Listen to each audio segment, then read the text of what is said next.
And hello there, everybody. Welcome to the NNSCRA Silly Season with the signups for Oreo Mobile and Snickers Cup Series for Season 6 nearly upon us. Drivers begin to start to make their moves towards Season 6, and we got a little bit of an interesting scenario heading into next season. I've got joining me Anthony McCrury, who drives the 61 for Coyotek Racing this season, and Ralph Mason, who drives the 87 for Mad Coyote Racing. And a bit of a special announcement you guys have coming up. You guys are going to be merging into a single team along with the 47. Tell us about that. Right. We were thinking about this for a while, and with Tweenix Racing being really dominant this season, having all four of their cars in the chase, I figured that, in myself being in the chase as well, we thought about maybe it'd be good to have some teammates to help us out. So I got with my friend Ralph, and we are merging teams. Of course, Ralph has Mad Coyote Racing, and he's been doing some really great stuff over at Mad Coyote. In fact, Ralph, why don't you tell us a little bit about Mad Coyote? Oh well, okay. Well, we got the Snickers Cup Series car, the 87, which we switched to Toyota this season, and well, it hasn't gone swimmingly, has it, Seth? You know, bottom of the points. I think we won a race or a couple of races, and that's about it, really. And Yeah, then we your just qualifying positions have seemed to be a little bit better than your finishing results. yeah, because qualifying just 2 laps. You know, there's no like. With only me and 2 laps, not like a million people and like insane things happening.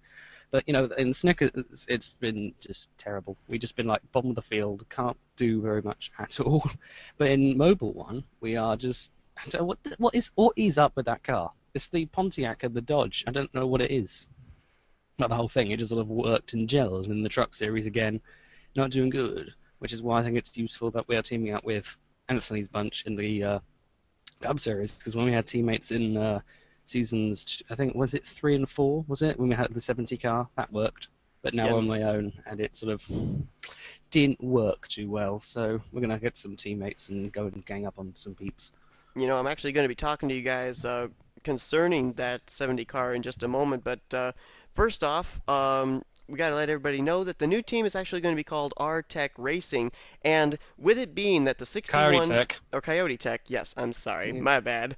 But with the 61 being a single team this season, the 87 being a single team this season, and the 47 being a single car team this season, with those three single car teams merging, how much of a benefit do you think that's going to be for each team as far as the merge? What each team's going to be able to bring to the table in order to make a really solid three-car team?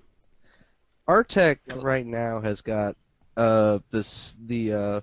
got a few wins under our belt. We've been around for almost 2 full seasons now, and we've really gotten our group together. We got some really good sponsors. I mean, we got Vocaloid 2, Monster Energy, Rolex, all those good sponsors coming in, and merging with Mad Coyote Racing is going to be a benefit because we have not only their specialists and technicians, but we also have some extra funding coming in. We have this racing skills from Ralph Mason, and we have just a whole laundry list of things that will help us. And the real big thing is that we're going to have not just one but 3 cars with the 47, so we'll have 3 times the chance of going to victory lane as a whole team. So I think it's going to bring about some better results at the end of the seasons, and possibly some better finishes, and just a really great chance to have drivers drive for a team and feel like they're part of a team and get these single car. I'm not saying that single car race teams are a bad thing. It's just that not everyone wants to drive for a single car race team, and having another team that has multiple cars would be a benefit to other people. And Ralph, what's your side of it? I might like to add that one of the better things is, in fact, getting a bigger table, because if everyone brings their table along, because we've all got things on our table, if we all bring the table along and we get some super glue, stick the tables together. Honestly, I can't keep this. I can't do that. Bring all the tables together, you stick them together, you get a bigger table. We've got a bigger table, you put more things on the table, you've got your gran over, get everyone on the table, and yeah. How far can I go with this metaphor, chaps? Well, Probably with pretty that, far. Watch this. All right, so now, let's talk about this third. Okay, let's go. Are you good? I mean, if you have something to add, go right ahead. I I was going to move on with the thing about having extra cars on your team is that if you go out onto the track and something happens you don't understand, you got 2 more points of call to go and say, what you've been doing, this isn't working, why isn't it working, who put the stuffed animal in here? Whereas if you've got one team, you don't know who put the stuffed animal in there, you have to go and find the guy who did it. With 2 other teams, you can sort of work out where you are stuffed animal-wise and your car and everything else. And with all these teams together, we can start applying things. However, if we have differences, we're going to have to sort of work our things together because our Toyota project and their Toyota project, we get probably different areas and where things are different, we're going to have to glue together correctly. It's like trying to make one good jigsaw out of two. You know, if you've got like one jigsaw that's got 100 pieces, one has 100 pieces, and they're different jigsaws, put them together and making something that actually looks decent is a bit difficult, but we should be able to do it, especially with 3 jigsaws.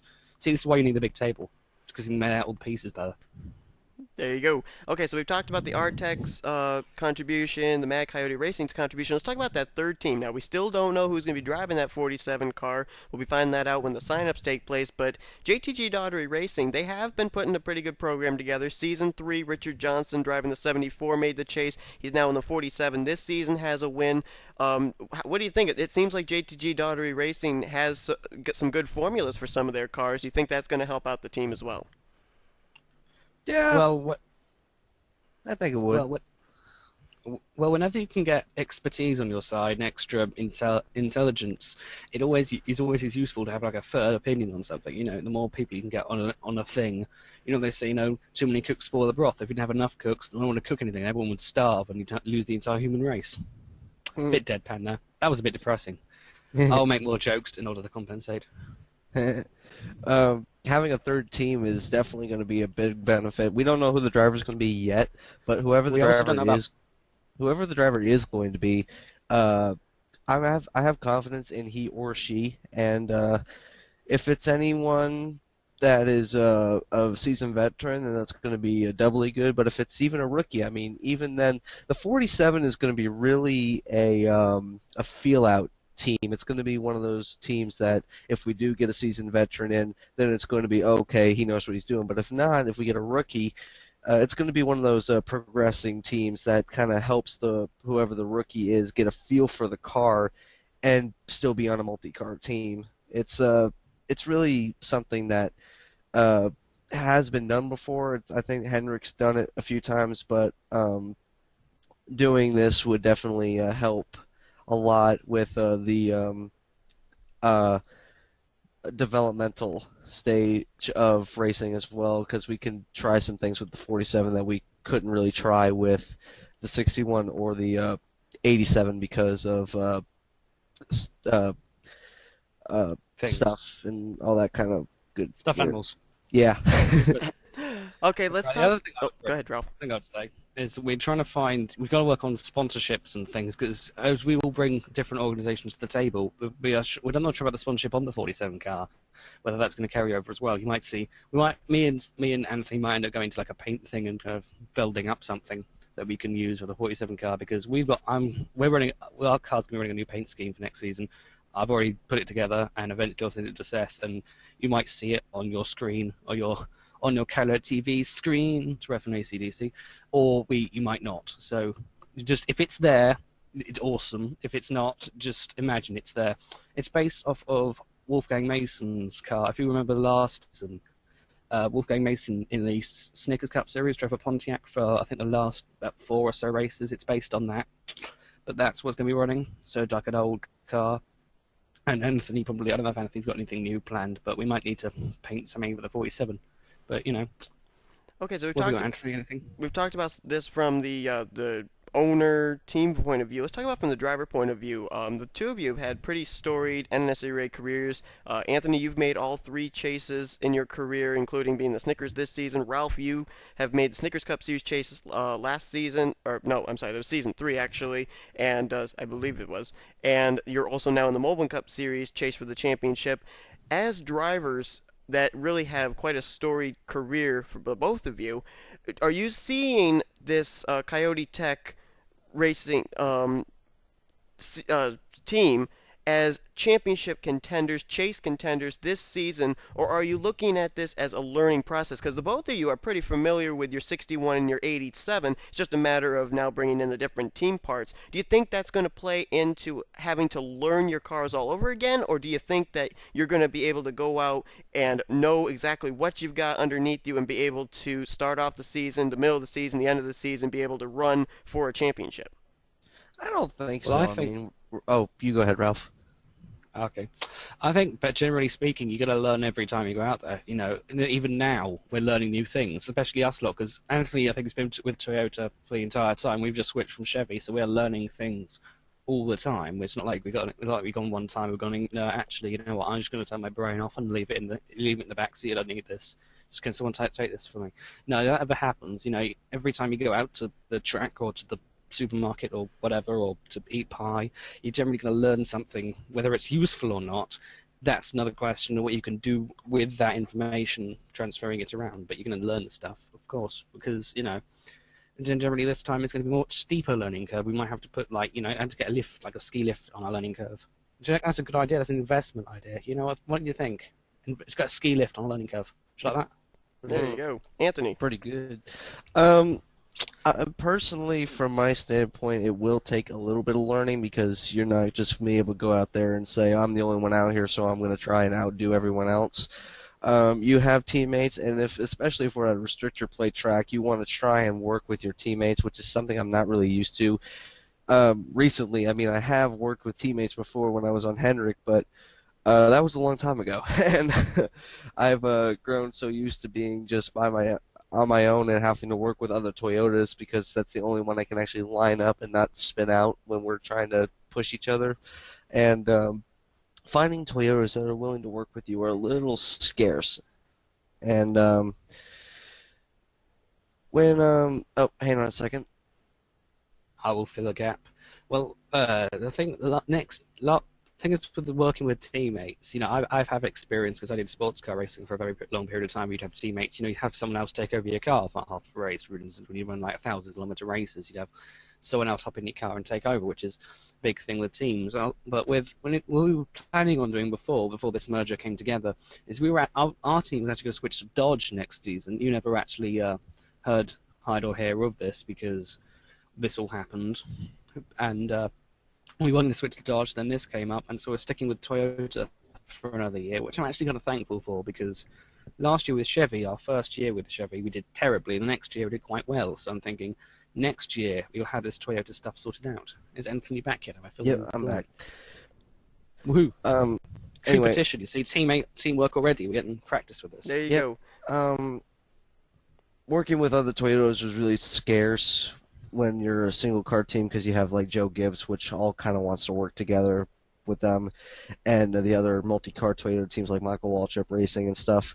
But having teammates is definitely an asset, especially at restrictor plate tracks or if you're at any speedway. If if you're running like 35th and you have one of your teammates leading the race, I mean that feels good because the team is going to be happy. It's not just going to be, oh, you finished 35th. I mean, that's a horrible spot. But if one of our teammates wins the race, then it won't be as bad because we'll still have a win under the team's name, and that brings about some really good sponsorship opportunities, and it also boosts our morale. And maybe, just maybe, if one of us has a good enough run of luck, we could end up having one, if not all, of the cars in the chase for the championship. But definitely, it's going to be a learning curve to work with newer drivers and having a team and all that. So it's going to be a little bit of a learning curve, but I don't think it's going to be too terribly bad because both Ralph and I already have plenty of experience behind the wheel and stuff, and whoever the driver of the 47 car is going to be, I'm pretty sure they're going to do just as well as we are. Now, when drivers put together teams like this, whether they're building it from scratch or like what you guys are doing with like a merger, a lot of times they try and target a specific track to be able to have it be kind of like a proving ground for themselves. A lot of drivers pick the Daytona 500 during the practice sessions and everything. Do you guys think that Daytona is going to be your proving ground, or are you looking at some kind of a track later on in the season? Should I? Who wants to field this one? You go ahead, Ralph. It's like been at a press conference. This. Well, I never quite looked as like a specific track as a proving idea. I looked at the entire season as a thing. You know, you can't if you a certain track. The only way to prove if you're a good season is to do the whole season. You can't just go to Daytona, win it, and go, oh yeah, we got this shit in the bag. This is ours. You know what? We win this stuff. Because you might do terrible the rest of it. You might just like be in 43rd without an engine and like only a wheel, and you're just on top of the wheel with a little stick trying to get it around the track, and that's not the fastest way to move around. So yeah, it doesn't. You need to look at the whole season, and then maybe more seasons, and maybe like go to the moon or discover Mars or something. That's already been discovered, hasn't it? Stuff. You can't just look at one track and go, this is ours. We will slave it or something. You're gonna have to look at the whole season. I'm really not taking this serious. I'm not taking this seriously, am I? You're making it funny, though.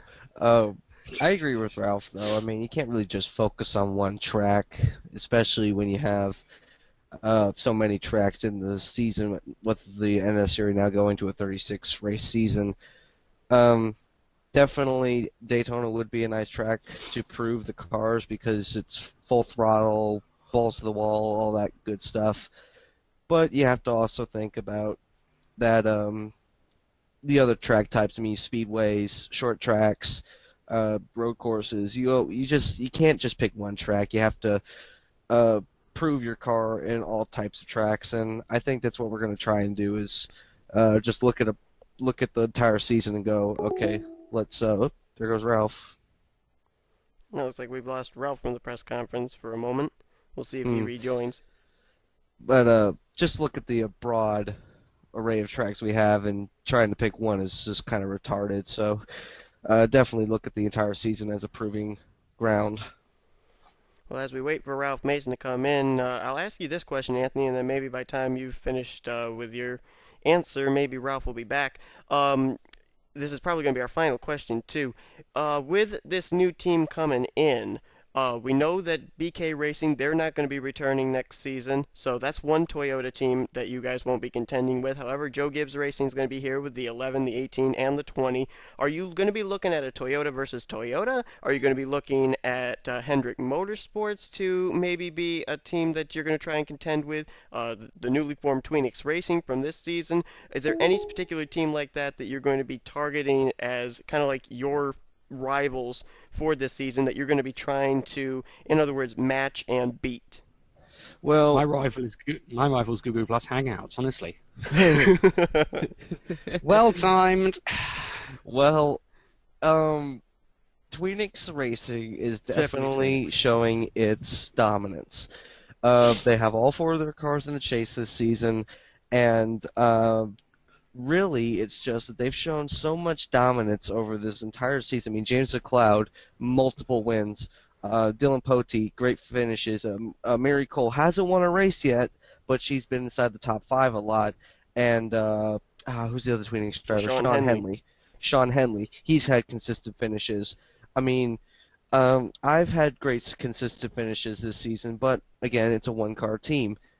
But Tweenix Racing works as a whole. They have multiple cars, they have great drivers, and they bring it all together, and as a result of that, they got all four of their cars in the chase. Now, Dylan Pote was on the brink of not making the chase, but that he did make the chase shows that he has what it takes to win the championship. And James McLeod is just beyond by far the best driver in Tweenix Racing at this point in time, because he's won multiple races, and including the Daytona 500. Tweenix Racing's first race, they win the Daytona 500. I mean, figure that. So definitely a statement. And we're really looking at it because Daytona, we had both the Daytona 500 and then the second Daytona race. I can't remember what the name of the race was, but Tweenix Racing went to victory lane in the Daytona 500. The next time we went to Daytona, it was Artec in my car that won the Daytona 500, literally by a fluke. I mean, I'm not even sure how we won, but we won. It's not as bad as a fluke as what Wolfgang Mason did at Watkins Glen in the Mobile One Cup season. That was a fluke. That was a fluky fluke. I mean, you couldn't unfluke that. That was like the literal definition of a fluke. He flew that shit up. But Tweenix Racing and Artec have kind of been batting at each other's throats since the beginning of the season because we've both teams have had great runs, both teams have got multiple wins, both teams have got great cars. Artec's only being one car, but definitely Tweenix Racing is going to be our biggest rival because we can match them. I mean, Henrik's not doing so well this season. Joe Gibbs isn't doing so well this season. BK Racing's been on fire, but they haven't really gotten. They've been top 10, top 5, but when it comes to Not consistent. wins, they haven't really gotten that many wins. But with BK not being there next season, I mean that's another great team that's not going to be competing.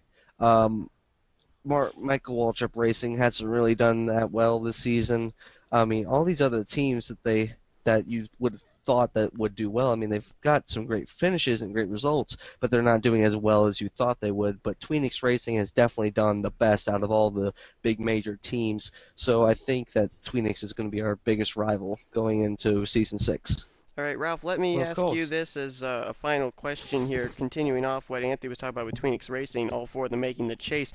With them being a four-car team for the first time here in Season 5 and all four of them making the chase, is that mentally something that really is going to help your team becoming a three-car team next season? What, as in you mean the fact that another team has gone out there fresh and with the 4 cars and gone and dominated it? Exactly. You mean? Well, yeah, it's a complete. I think. I think perhaps it's sort of from the side of outsider, it does seem like, wow, this is a bit Hollywood. But when you're on the actual news side of that, I suppose it's like being. It's like being Tom. It's like that lot. They're all like Tom Cruise, and then us, everyone else is like the extras. You know, those people who just don't. You just sort of turn up and do the bit, and just never actually get much recognition. Because it's like, oh my god, Tom Cruise, and his teeth just like yeah in your eyes. That, but but now we are going to be like the Tom Cruise bit, perhaps ish, maybe not, and that kind of makes you feel a bit better about it. But as far as the fact that because another team has done well, we're going to do well. I don't think that kind of. I don't think that does correlate. Although I hope it did. I'm a bit skeptical as far as that because I don't know I don't know about you two and superstition, but I kind of lack on that front.